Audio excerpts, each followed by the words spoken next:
네, 안녕하세요. 주식하는 피터팬 주도팬입니다. 평화로운 일요일 가족과 함께 즐거운 시간 보내시길 바라고요. 오늘은 전일 증시 브리핑 27일 금요일 어떤 일이 있었는지 살펴보고 금요일 밤 11시 잭슨홀 미팅이 있었죠. 테이퍼링 관련해서 걱정하시는 분들이 상당히 많았을 텐데 제가 간단히 요약해드리고 마지막으로는 기업을 분석해보고 차트를 공부하는 시간을 가져보도록 하겠습니다. 자, 먼저 금요일날 증시 어떻게 끝났을까요? 코스피는 주말 잭슨홀 회의를 앞두고 뚜렷한 방향성이 없었죠. 그렇지만 강보합 상태로 마무리했습니다. 제롬 파월 연준 의장이 연내에 테이퍼링을 할 수 있다 라고 했지만 시장 친화적인 정책 기조를 강조함에 따라 미국 주식은 다시 신고가를 경신했습니다. 그리고 NC소프트 이 아쉽게도 블레드앤솔2 초기 흥행이 부진함에 따라 3거래일 연속 하락했죠. 65만원을 터치하고 살짝 위에서 마무리된 걸로 알고 있는데 이럴 때는 떨어지는 칼날을 확 잡기보다는 이 반등이 올 때 이때 같이 들어가는 전략을 추천드립니다. 하락할 때 잡는 게 아니라 반등하는 그 타이밍 잘 기억해 두시면 좋을 것 같네요. 시가총액 상위 종목들은 셀트리온, 카카오뱅크 상승했고 반대로 삼성전자, 하이닉스, 네이버는 조금 하락하면서 마무리되었네요. 강했던 업종은 의료정밀, 증권, 종이목재, 약했던 업종은 철강, 금속, 통신, 전기, 전자였습니다. 수급 동향을 보시면 외인이랑 기관 매도가 조금 있었는데요. 코스피 시장에서는 기관이 상당히 많이 매수를 해줬고 코스닥 시장에서는 개인이 매수를 해주면서 증시를 받쳐주었습니다. 원달러 환율은 조금 내려가서 1170원에서 마무리되었네요. 자, 다음으로는 잭슨홀 미팅 정리를 해드릴게요. 경제는 빠르게 회복되고 있으나 경제 불균형 문제는 잔존하고 있고 완전 고용은 여전히 낮으나 소비가 늘어난 점은 긍정적으로 평가하고 있습니다. 원자재 값이 예상보다 높게 상승했으며 노동시장 회복은 아직 갈 길이 멀다는 발언을 해줬는데요. 이 증시에는 상당히 우호적인 발언이죠.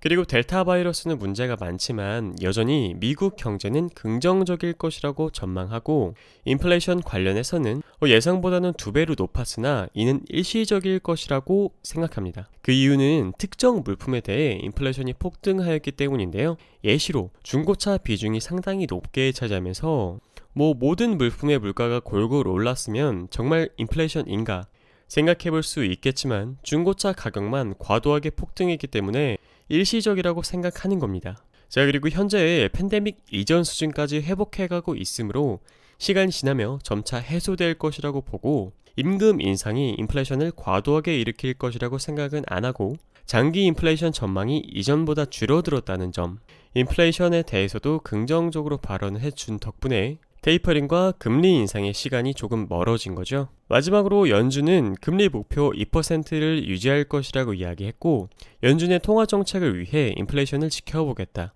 그리고 통화정책에 의한 인플레이션은 보통 1년 뒤에 찾아온다 라고 이야기했으며 마지막으로 채권 매입 속도는 현재 그대로 유지할 것이며 테이퍼링을 급하게 진행하지는 않겠다. 여러분들이 듣기에도 상당히 우호적인 발언입니다. 그리고 테이퍼링과 금리 인상에 대해서 조심스럽게 이야기하고 있죠. 특히 노동시장의 회복이 아직 갈 길이 멀고 그에 비해 경제는 계속 긍정적으로 전망되고 있는 덕분에 위험자산인 주식시장의 투자 심리는 당분간 계속될 것이라고 생각됩니다. 자, 그럼 언제까지 지속될 것이냐? 9월달 21일부터 22일 FOMC 회의가 있죠.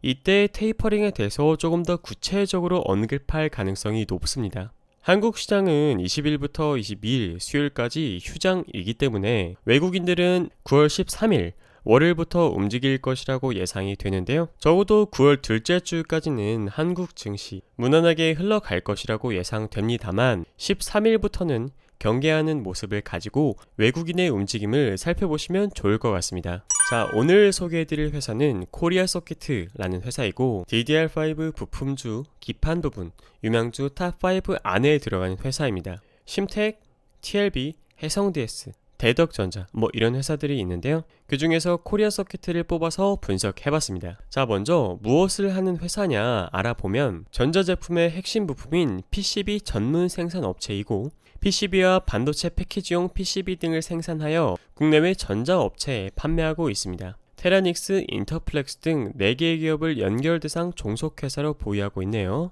자, 회사를 분석하기 전에 우리들이 DDR5를 주목해야 하는 이유가 있는데요. 간단하게 좀 설명을 드릴게요. 자, DDR5 모듈에서는 설계 구조의 변경이 있기 때문에 저희들이 주목을 해야 되는데요. DDR4까지는 메인보드에서 담당했던 전력관리 기능의 일부를 D램 모듈이 수행했으나 D램 모듈 안에는 PMIC와 온도 센서, RCD, 데이터 버퍼 IC 등 반도체들이 대거 탑재됩니다. 이에 따라 전자 부품들의 채용이 늘고 업그레이드가 되겠죠.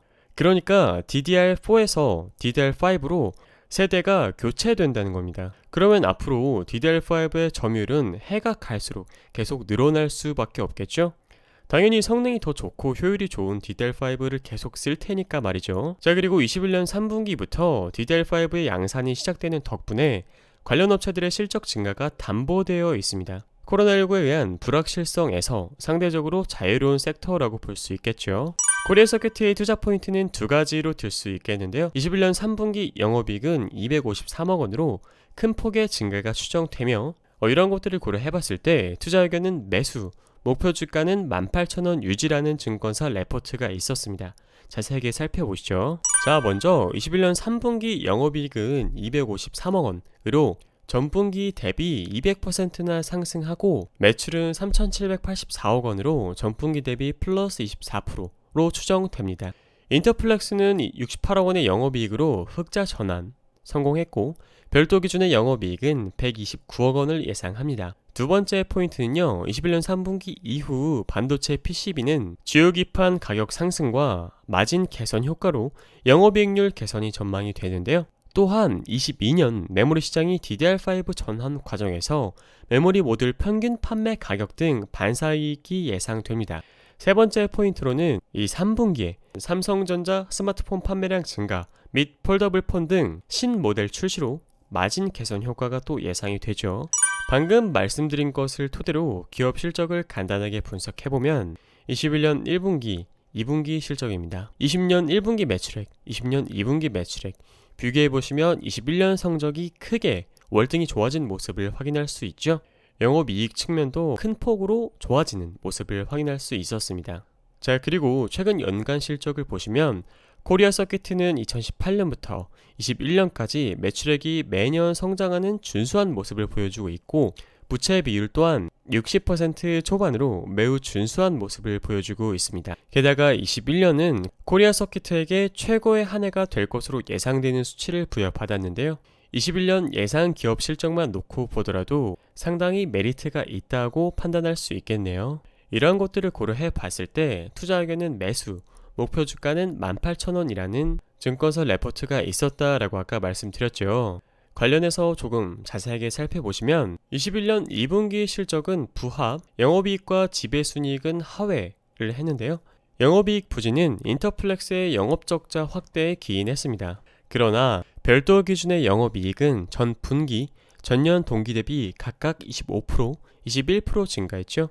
연결 대상인 시그네틱스의 매출과 영업이익 증가는 긍정적으로 평가할 수 있겠습니다. 다음으로 별도 기준 2분기 실적 특징은 반도체 기판의 매출 및 수익성 호조가 지속되고 있고 HDI 부분도 국내 전략거래소 내 점유율이 증가하고 있고 3분기 신모델량 공급 시작으로 매출 성장으로 이익이 개선되고 있습니다. 자, 그리고 3분기 실적은 연결 대상인 인터플렉스의 턴어라운드, 코리아 서큐트의 반도체 기판 및 HDI 매출 증가로 21년 분기 기준 최고 실적이 예상됩니다. 이런 것들을 고려해봤을 때 매수, 목표 주가는 18,000원이라는 전망이 나온 겁니다. 자, 다음은 8월 1일부터 8월 27일까지의 투자자별 매매 동향 데이터인데요. 기관과 사모펀드의 매수가 돋보였습니다. 반대로 개인분들은 매도를 좀 많이 하셨군요. 중간중간에 파는 모습이 있긴 했지만 기관은 계속해서 코리아 서큐트의 비중을 늘려가고 있고 사모펀드 역시 꾸준하게 비중을 늘려가고 있습니다. 개인적으로 순매수 주체가 2개 이상인 것을 상당히 좋아하는데 이 기관과 사모펀드의 매수가 있었다는 것을 긍정적으로 생각해 볼 수 있겠네요. 자, 마지막으로 월, 주, 일봉 차트를 살펴보겠습니다. 자, 먼저 월봉 이동평균선은 초입 상태로 차트의 추세가 견조하게 흘러가고 있음을 확인할 수 있고요.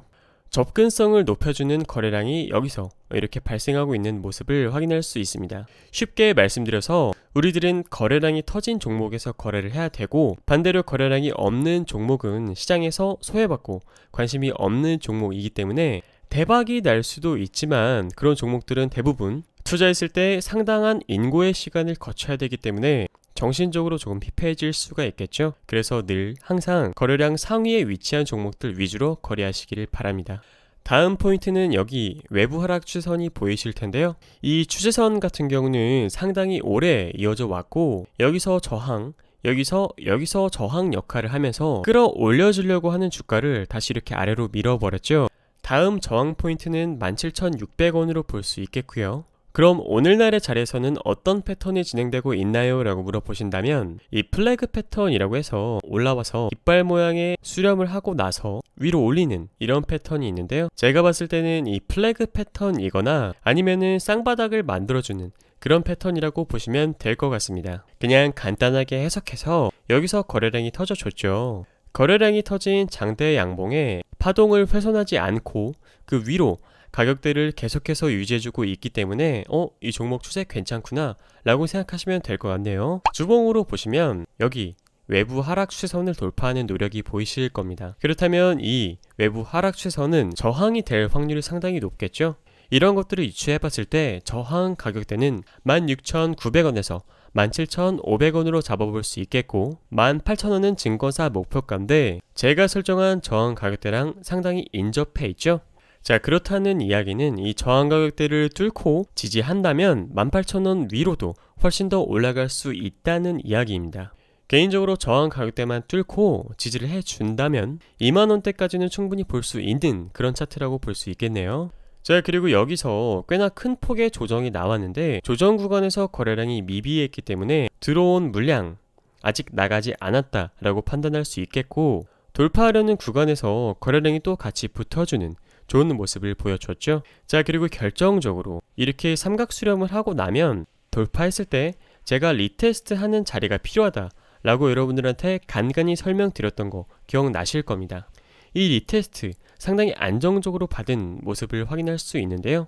게다가 저번 주 이 캔들, 주봉 캔들 마무리된 거 보시면 하락했던 음봉을 잡아먹는 패턴으로 마무리되었기 때문에 조금 더 상승할 확률이 높다라고 추측하면서 접근할 수 있을 것 같습니다. 마지막으로 일봉을 통해 보시면 지지 밴드는 14,500원부터 15,000원까지 분할해서 매수를 받아볼 수 있는 가격대라고 판단할 수 있겠고요. 조심해야 하는 가격대는 14,000원 이하로 주가가 갑자기 떨어졌을 때라고 보시면 되겠습니다. 저항 가격대 아까 설명드렸죠?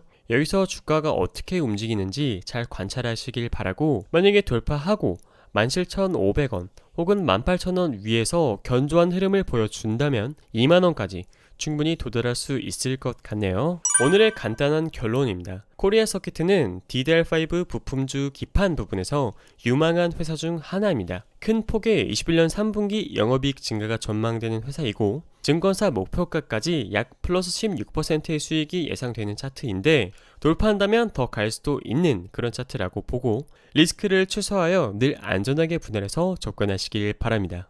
늘 말씀드리지만 영상을 제작하는 목적은 종목을 추천드리는 게 아니라 회사에 대해 공부하는 시간을 가지고 이런 것들을 토대로 매매 아이디어를 드리기 위함이고, 보통 대부분 열심히 일하시느라 회사에서 근무하시느라 바쁘시죠? 그런 분들을 위해 회사 끝나고 돌아오시더라도 가정을 돌보시느라 시간이 부족한 분들이 많이 계시기 때문에 그러한 분들을 위해 영상을 제작하는 겁니다. 여러분들 공부에 도움이 되시면 좋겠네요. 자, 동기부여는 늘 항상 해야 되기 때문에 명언 한마디를 어디서 가지고 왔는데요. 이 창조적인 삶을 살기 위해 우리는 잘못되는 것에 대한 두려움을 버려야 한다라고 합니다.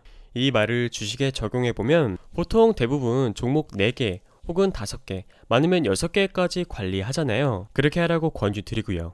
그럼 이 중에 1개, 많으면 2개, 3개까지도 손실이 날 수 있겠죠. 내가 예상했던 것과 잘못된 방향으로 주가 흐름이 흘러갈 수도 있겠고, 또 어떤 대외적인 변수 때문에 갑자기 내려가는 일도 겪을 수 있습니다. 잘못되는 것에 대한 두려움을 버린다라는 것은 손실이 났을 때 회피하지 않고 정면으로 받아들이고 손절에 대한 두려움을 버리는 것이라고 생각합니다. 손절을 잘 하는 것만으로도 우리들이 한 단계 성장하는 거라고 보거든요. 그래서 여러분들에게 드리고 싶은 말씀은요, 손절에 대한 두려움을 버리시길 바라고 매수를 하실 때 이 업종에 대해서 가장 먼저 고려해 보시길 바랍니다. 오늘 여러분들과 함께한 공부가 도움이 되셨다면 구독, 좋아요, 알람 설정 부탁드릴게요. 감사합니다.